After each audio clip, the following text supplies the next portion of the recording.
नमस्कार दोस्तों, मैं कृष्ण कुमार। मेरे YouTube channel Krishna chemistry classes में आपका स्वागत है। दोस्तों, आज की वीडियो में हम बात करने वाले हैं तुल्यांकी भार के बारे में। तुल्यांकी भार दोस्तों हम साल्ट का कैलकुलेट करेंगे, बेस का करेंगे, एसिड का करेंगे। साल्ट बोले तो दोस्तों अम्ल, बेस बोले तो क्षार, एसिड यानी कि अम्ल। अब साल्ट के लिए फॉर्मूला यूज़ करेंगे, बेस के लिए फॉर्मूला ये रहेगा और एसिड के लिए फॉर्मूला दोस्तों ये रहेगा। इन तीनों में कॉमन ये रहेगा आपका, यानी कि एन दोस्तों। यहाँ एन का मतलब होता है टोटल चार्ज ऑफ कैटाइन और एनायन, यानी कि धनावेश और ऋणावेश की कुल संख्या की बात करेंगे। यहाँ बेस के लिए जो एन लगेगा वो दोस्तों उसका एसिडिटी लगेगी, और यहाँ एसिड के लिए बात करेंगे तो यहाँ एन बेसिसिटी, यानी कि अम्ल की होती है दोस्तों क्षारकता, और बेस की होती है यानी कि क्षार की होती है अम्लता। चलिए दोस्तों एक क्वेश्चन लेते हैं। सबसे पहले बात करने वाले दोस्तों क्वेश्चन रहेगा कि हमें कैल्शियम कार्बोनेट का फॉर्मूला क्या है दोस्तों। कैल्शियम कार्बोनेट का फॉर्मूला रहेगा CaSO3। कैल्शियम कार्बोनेट का मोलर मास, यानी कि इसका मोलर मास निकालना है, अणुभार। इसका अणुभार कैसे निकालेंगे दोस्तों। कैल्शियम का परमाणु भार 40, कार्बन का 12, एक ऑक्सीजन का 16, 3 का हो गया 48, यानी दोस्तों कैल्शियम कार्बोनेट अर्थात CaCO3 का अणुभार कितने निकल के आया 100, यानी कि इस कैल्शियम कार्बोनेट का अणुभार आ गया 100। अब हमें दोस्तों क्या निकालना है, इसका मोलर इक्विवेलेंट वेट निकालना है। इक्विवेलेंट वेट को यानी तुल्यांकी भार को कैपिटल ई से प्रदर्शित करते हैं। इसका फॉर्मूला हो जाएगा कैपिटल ई बराबर molar mass divide by valency factor, जिसे हम संयोजकता गुणांक भी कहते हैं दोस्तों। क्योंकि इसका मोलर मास कितना दिया हुआ है, इसका मोलर मास 100, और इसका वैलेंसी फैक्टर कैलकुलेट करेंगे तो कैल्शियम कार्बोनेट आयनित होगा तो Ca डबल पॉजिटिव और CO3 डबल नेगेटिव।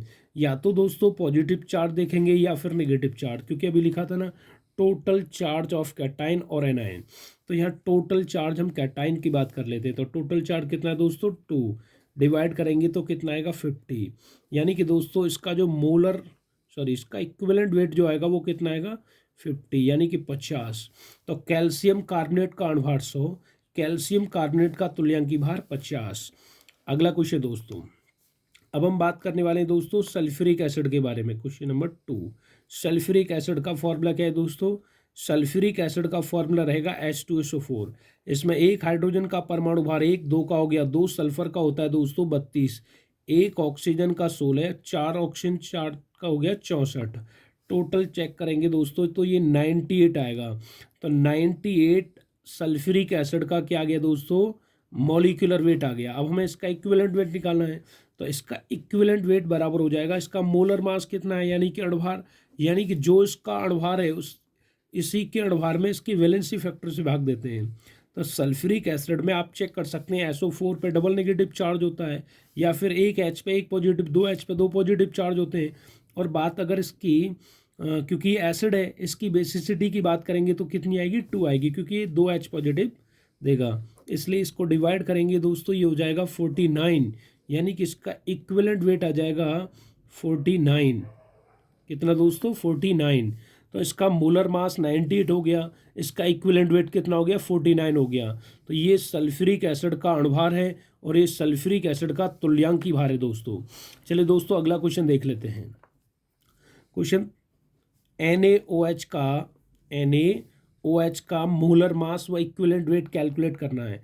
Na का हो गया 23, ऑक्सीजन का 16, हाइड्रोजन का 1, टोटल कितना हो गया दोस्तों 40। तो 40 जो निकल के आया है वो NaOH का मोलर मास है। कितना है दोस्तों NaOH का मोलर मास 40, यानी कि NaOH का अणुभार आ गया 40। क्योंकि अब इसका इक्विवेलेंट वेट निकालना है तो इसी के अणुभार में इसी के वैलेंसी फैक्टर से भाग दे दो। इसमें चेक कर सकते हैं NaOH पर चार्ज कितना है 1 माइनस, इसको डिवाइड करेंगे तो 40 ही आ जाएगा, यानी कि इसका इक्विवेलेंट वेट और मॉलिक्यूलर वेट दोनों ही क्या है इक्वल है दोस्तों। तो उम्मीद करता हूँ दोस्तों साल्ट, एसिड और बेस इन तीनों के आप इक्विवेलेंट वेट निकाल सकते हैं। चलिए दोस्तों अगला क्वेश्चन देख लेते हैं जो कि बहुत अच्छा क्वेश्चन रहेगा।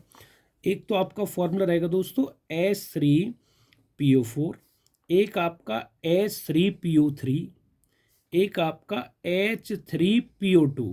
दोस्तों इसका नाम है ऑर्थोफॉस्फोरिक अम्ल, इसका नाम है दोस्तों ऑर्थोफॉस्फोरस अम्ल, और इसका नाम है दोस्तों हाइपोफॉस्फोरस एसिड, हाइपोफॉस्फोरस एसिड। चलिए दोस्तों, पहले इनकी स्ट्रक्चर के बारे में बात कर लेते हैं दोस्तों। इनकी संरचनाएं क्या होती हैं? इनकी संरचनाएं देख सकते हैं आप दोस्तों।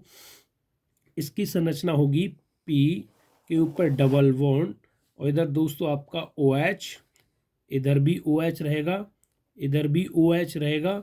तो इसमें चेक कर सकते हैं आपको, इसमें भी P डबल बॉन्ड O, इधर आपका रहेगा दोस्तों OH कर देते हैं इधर, इधर भी दोस्तों OH, इधर H आ जाएगा। इसमें P डबल बॉन्ड, इधर H रहेगा, इधर दोस्तों आपका H आ जाएगा, इधर OH हो जाएगा।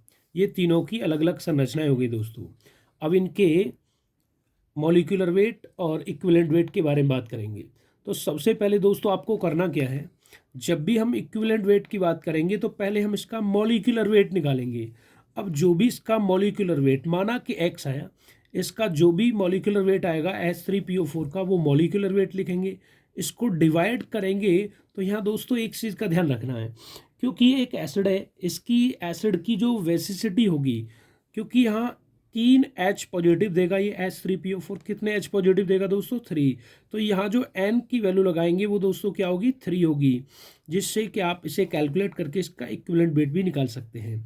अगर दोस्तों H3PO3 में इसका इक्विवेलेंट वेट निकालना है तो इक्विवेलेंट वेट E बराबर दोस्तों क्या हो जाएगा, क्योंकि ये कितने H पॉजिटिव देगा? ये दोस्तों 2 H पॉजिटिव देगा, क्योंकि X बराबर हो जाएगा इसका जो N लगेगा दोस्तों वो क्या हो जाएगा? 2 हो जाएगा, क्योंकि 2 H पॉजिटिव यहाँ से रिमूव करेगा, इसलिए इसका जो वैलेंसी फैक्टर है वो 2 आ जाएगा। अर्थात क्योंकि एसिड है तो इसकी वेसिसिटी क्या आ जाएगी? 2 हो जाएगी। तो इसके मॉलिक्यूलर वेट में 2 से डिवाइड करके इसका इक्विवेलेंट वेट निकाल लेंगे। चलिए दोस्तों इसका देख लेते हैं। इसमें सबसे पहले आप इक्विवेलेंट वेट बराबर करेंगे तो सबसे पहले मोलर मास, इसका मोलर मास जो भी होगा दोस्तों, माना कि X, इसके मोलर मास में वैलेंसी फैक्टर। अब इस वैलेंसी फैक्टर इसके लिए क्या लगाएंगे दोस्तों, क्योंकि इसमें तो एक ही OH नेगेटिव है, सॉरी H पॉजिटिव देगा, क्योंकि एक ही OH है, और क्योंकि एक H पॉजिटिव देगा इसलिए इसका जो वैलेंसी फैक्टर होगा वो 1 होगा। यानी कि इसके मोलर मास में आप 1 से डिवाइड करेंगे तो H3PO2 का क्या निकल के आ जाएगा? इक्विवेलेंट वेट निकल के आ जाएगा।